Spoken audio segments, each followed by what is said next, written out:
From Utah Public Radio, this is Undisciplined. I'm Matthew LaPlante.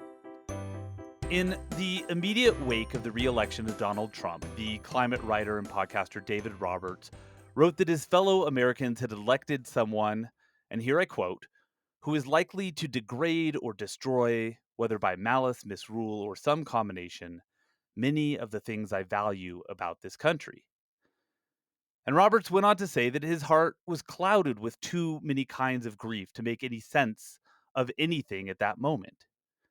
And he concluded that short reflection with two words: maybe later. Well, it's later. Trump is now president of the United States, and Roberts has been carrying on with his work. His newsletter and podcast on clean energy is a regularly updated series of snapshots of where we're at in the effort to slow, stop, and potentially reverse human caused global warming. And if there's one great indication that this guy is the guy when it comes to clear, insightful, and up to date information on the climate crisis, it's that a lot of our past guests on Undisciplined follow him on social media. Over at Blue Sky, where he's been awfully active since the election, he's followed by Samantha Montano and Madeline Ostrander, by Joe Miners and Chris Turner and Neil Grant, all of whom over the years have helped us here on this program make sense of what is happening in our rapidly warming world. And David's opinionated. There's no doubt about that. But as of this moment, that is still an American right. And it's one that not everyone earns by actually knowing what the heck they're talking about. David does. And so today I've asked him to join me to talk about where things stand with a man now in the White House who, in just his first few days in office, had already taken steps to pull the United States out of international climate agreements, to end programs that require automakers to cut greenhouse gas emissions, and to prioritize oil drilling. David Roberts' newsletter and podcast are both called Volts, and you can find them both at volts.wtf. David Roberts, welcome. Hello, Matthew. Glad to be here. David, you've said that your reaction to Trump's first election in 2016 was disbelief because you couldn't have imagined it happening. But now, of course, you can imagine it. It's not shocking in that same sort of way. And it feels like you're saying that feeling, that knowledge is actually in some ways worse. I think so. I don't think I'm alone in this at all. I mean, my sort of attitude in 2016 was we all know in our heart of hearts that this is ridiculous and terrible, and we're all just being indulgent because we all have our own complaints about Hillary, and everybody sort of likes the novelty of this reality show nonsense, and we're all just kind of flirting with this, even though we all know, even though Donald Trump himself in that race knew that he wasn't going to win, that the whole thing was kind of a prank. Like, in the end, you yell at mom and call her names, but in the end, she's in charge, and she'll keep things in order. And your job is just to yell and throw tantrums and be a little baby. And then all of a sudden he won. It was a surprise to him, surprise to everybody. And my feeling then was just like we didn't take the danger seriously. We frittered this away. We were not serious. But at least you could say at that time people It didn't know. seemed a little like a freak accident, right? And people didn't really know. It's just like people were sick of Democrats telling them to clean their room. And so they just wanted to be rebellious and go smoke cigarettes under the bleachers, So fine. Then we restored sanity, and no one cared. No one liked sanity. We started improving the economy. No one knew or cared. We started reducing crime. No one knew or cared. We started reducing illegal immigration. No one knew or cared. And we passed the most comprehensive climate bill ever. No one knew or cared. And so to see the fruits of responsible governance and to see Trump's behavior in his term, and then to choose eyes wide open, the latter, is a whole different. To me, it just says that every dysfunction, every sickness of character, of economics, of justice, every sickness facing our country is much, much worse than I thought. And I think I'm far from alone in thinking that. Does it make you question your belief Sanity? in democracy. Well, sanity for sure. But like, I mean, like, so like the New York Times had this interview with Curtis Yarvin, and like Yarvin is famously, pro dictator. And I'm not trying to like draw too close a line here, but like, he doesn't believe that democracy is working right. You don't believe that democracy is working right. I'm not suggesting here at all that you think a better idea would be a dictatorship, but when it comes to this complex thing, thinking about the future of our world generations down the line when the worst effects of climate change are going to impact our grandchildren and their children, you know, we're not making great decisions in the moment, democratically Like, speaking. this is the United States is sort of the land of the eternal present, but as it happens, these arguments about the best way to construct a society have been we've been having these for quite a long time, and we've run through this, like, yes, I the ideal setup would be an enlightened, wise dictator, right, who made all the good and right decisions, but there's no such person, and if you find some close approximation, his kid is not gonna be that person, right? That's not an option. Democracy is very frustrating and very slow, but works over time better than anything else we know. What we need to do, like where Curtis Yarvin and I disagree, is that I support the unsexy, tedious, long, generational work of slowly improving democracy because that's all that works. What Curtis Yarvin yearns for is for some authoritarian daddy to come on and make other people stop disagreeing with him. It's a basically adolescent point of view. The reason we need democracy is 'cause you start to realize, like, I'm a grown up, I'm surrounded by grown ups. We all have different views about how things work. We all have different views about our values and how things ought to go, and we have to live together. So we're either we're either going to be at war with one another all the time, or we're going to figure out how to live together. And that's what democracy is. It's figuring out how to live together. You were very much on record as saying, like, people suck at prediction. So, of course, David, I'm gonna totally ignore that and ask you to think out loud about the next 4 years, acknowledging that we suck at this. It is on my mind, it's on your mind, it's clear from your most recent listener mailbag show that it's on your listeners' minds. What are the most likely trajectories for the next 4 years? Like, how bad, in your opinion and estimate, will things get? Well, the first thing I wanna say, like, I hear that question a lot, and it's being asked a lot, but the first thing I wanna say is that people, sort of notoriously now, the parties are being divided up, and basically, like, if you're a well-educated urban professional, you're a liberal at this point, you're a Democrat. In my experience, people like that, of which I am obviously one, so I'm talking about myself here, love words, love talking, love argument, love persuasion, love thinking, philosophizing, think that capturing things in words is a way of controlling them. And I think what they end up finding over and over again is that no, words don't run things. Power runs things. And so what I see in a moment of liberal trauma like the one we're in right now is liberals reacting the way they do, which is desperately trying to get their words around it. Desperately trying to sort of capture, like, okay, here's where we are. Here's what the next years are going to be. Here's the kind of period we're in, the kind of thing we're doing. Just as if we can just capture it and describe it well, we can get some control over it, right? This is the liberal, this is the essence of the liberal mindset, and I would just like urge all listeners who want to fight for democracy over the next 4 years to just fight, right? Like, you don't need to know what's going to happen or even what's really happening on the grand scheme of things to fight, act, do, build and deploy power. That is more important than all our words and all our persuasion in the world. But all that said, the honest answer to that question is that I don't know. No one knows. There is no larger ideological project. There's a lot of people wondering what's gonna happen under Trump to the provisions that have been set forward in that, whether the momentum will continue. Yeah, Yeah. and there are camps. Well, I would say there's 2 camps. There's the sort of old school kind of moneyed business guy Republican of kind of an older vintage, and then there's the new MAGA people.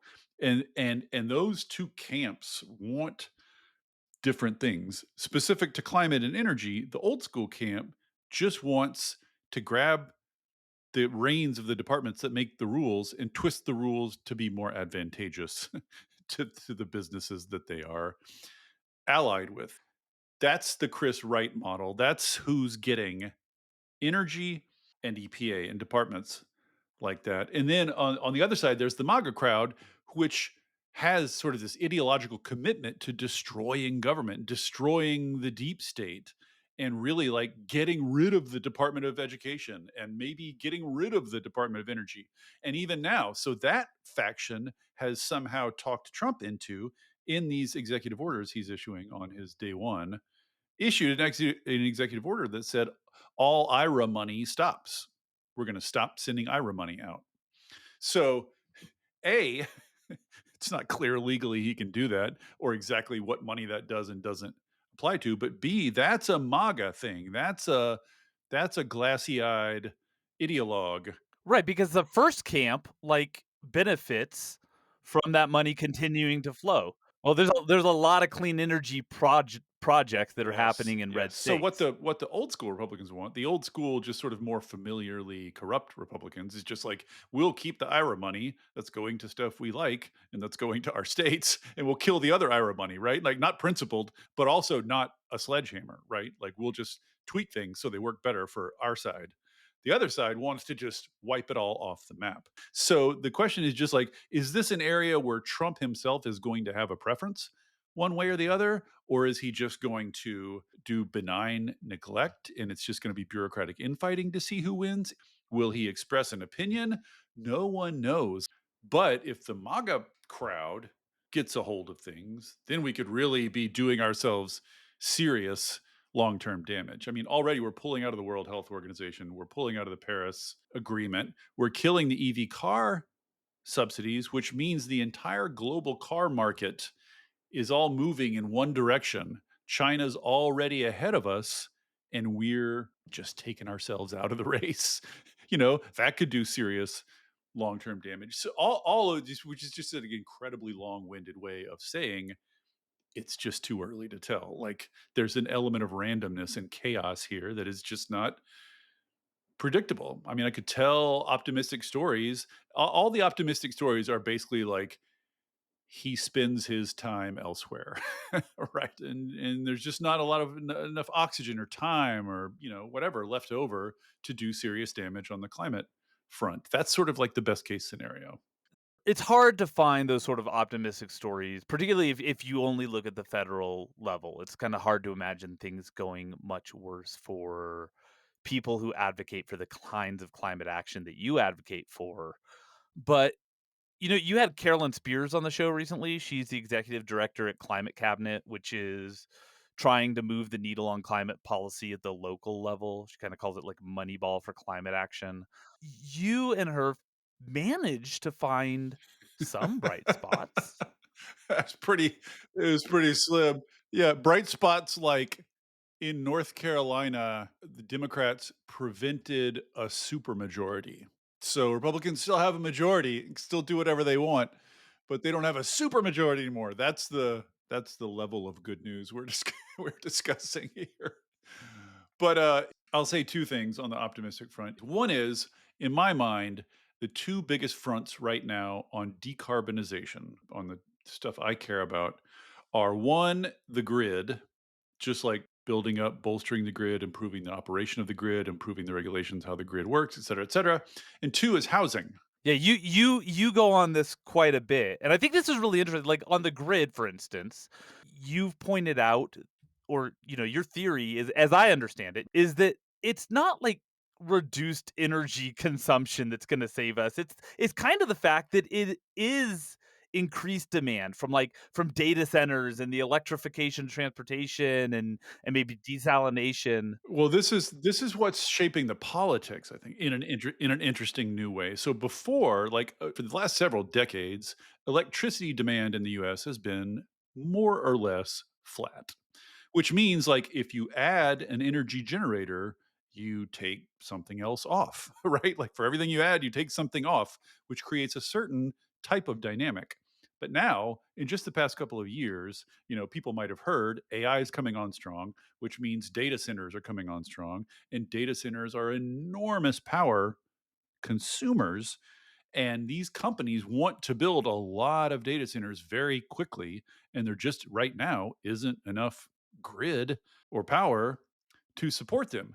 So whatever is cheaper and easier and faster is going to meet Yes, that demand. there are now companies, very rich, powerful companies like Google and Amazon want more and better grid. So like apart from your feelings about climate change, big money wants more grid. So something is going to happen to make more grid. Like that's how America works. In that sense, the green folks have a lot of force and power behind them now. It's sort of forcing the issue. Like we can't not work on the grid. We have to get more power for these things because everybody across the political spectrum views data centers as basically crucial to our future. So there's going to be work on the grid so that can go forward. And then the other side is housing.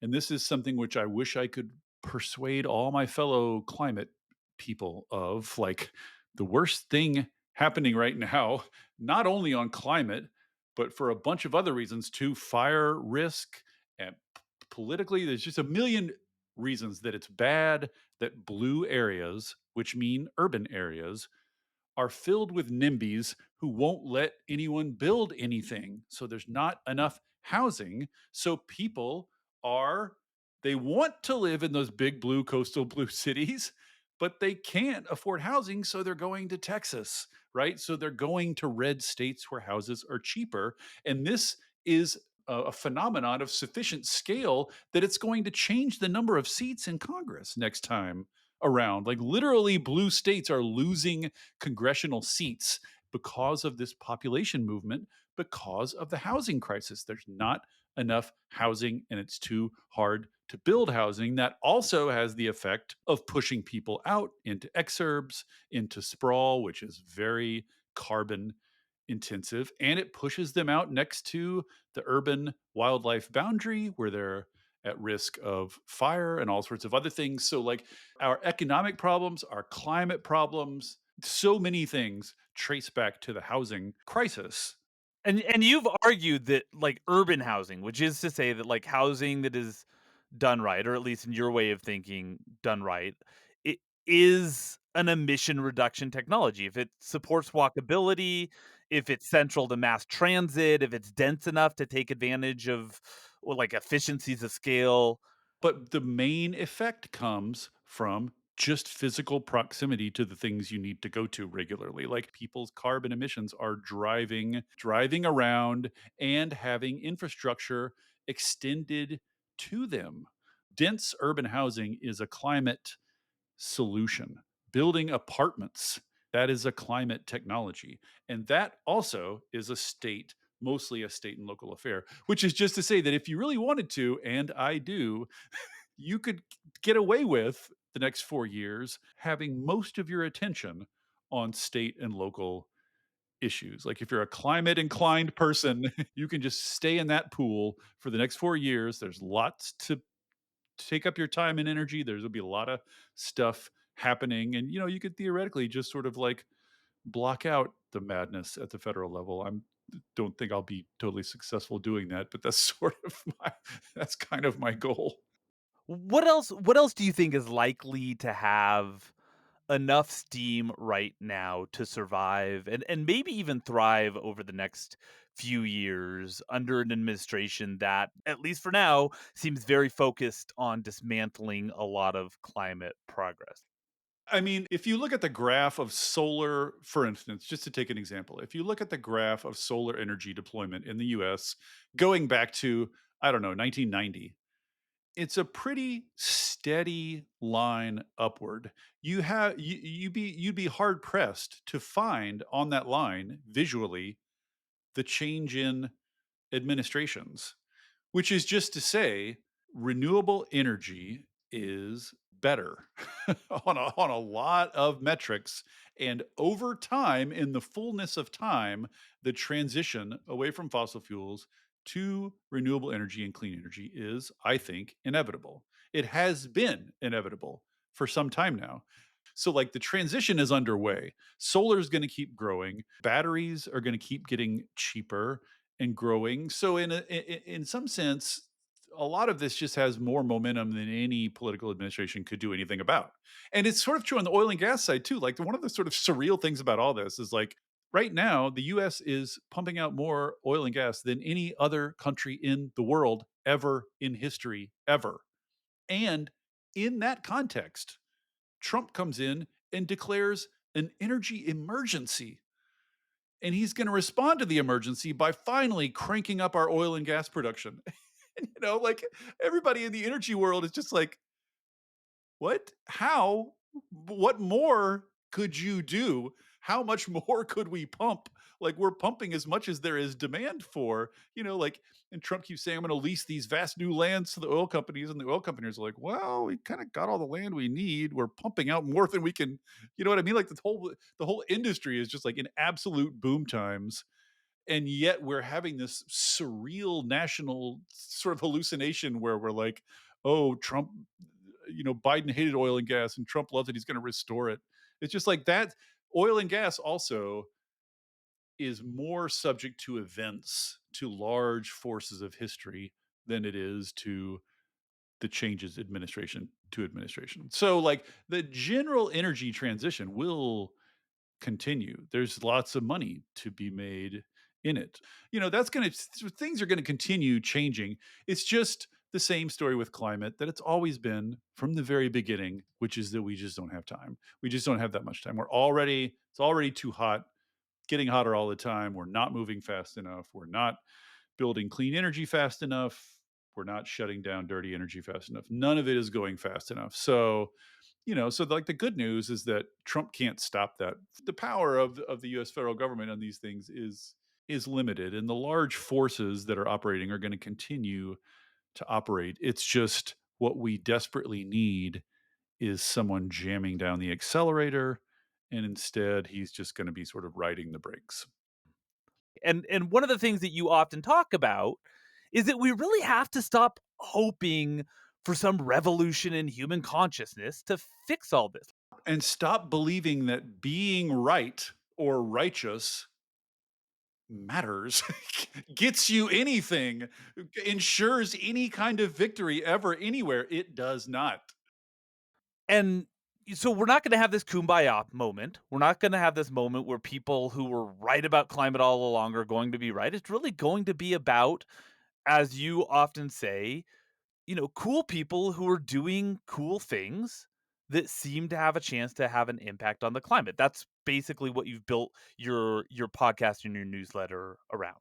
I mean, climate to me just, like, is a source of either despair on one side or just a lot of, like, touchy-feely sort of like moral righteousness on the other side, neither of which interested me in particular. So what happened about halfway through my career around like 2008, 2009 is that the solutions for decarbonization started getting much, much cheaper and much, much more practical. And so the actual work of replacing the old fossil fuel system with a new clean energy system started in earnest. And that is incredibly interesting to me. And I don't know why it's not fascinating to everybody. Like, the fossil fuel system is a giant puzzle filled with smaller puzzles, and decarbonizing means solving every single one of those puzzles. And there are thousands of them, thousands. Like, I find new puzzles every day that I didn't even know anybody should be working on, much less that there were people working on them. And people are out there now working on those puzzles in a much more sort of practical, focused way that actually produces things. You know what I mean? Like, climate was just people waving placards at one another. But here there are things happening in the world. People are solving these puzzles. There's forward motion. There's a million ways to get involved. A million. Everybody can get involved. Everyone can touch some little piece of it. And that to me is much more compelling message. Let's do something positive and forward looking. Let's build a better world. That's David Roberts. His newsletter and podcast are both called Volts, and you can find them both at volt.wtf. David Roberts, thank you. Thank you. Undisciplined is a production of Utah Public Radio. And if you happen to live in Utah, you can listen to us on UPR every Thursday morning at 10:30. If you miss us then, you can listen to every episode of Undisciplined wherever you get your podcasts. Our program is supported by the College of Humanities and Social Sciences at Utah State University. And of course, from listeners like you can support our work at donate.nprstations.org/UPR. Our producer is Reagan Edelman. Our theme music is Little Idea by Benjamin Tissot. And I'm Matthew LaPlante. Thanks for listening. Now go have big ideas.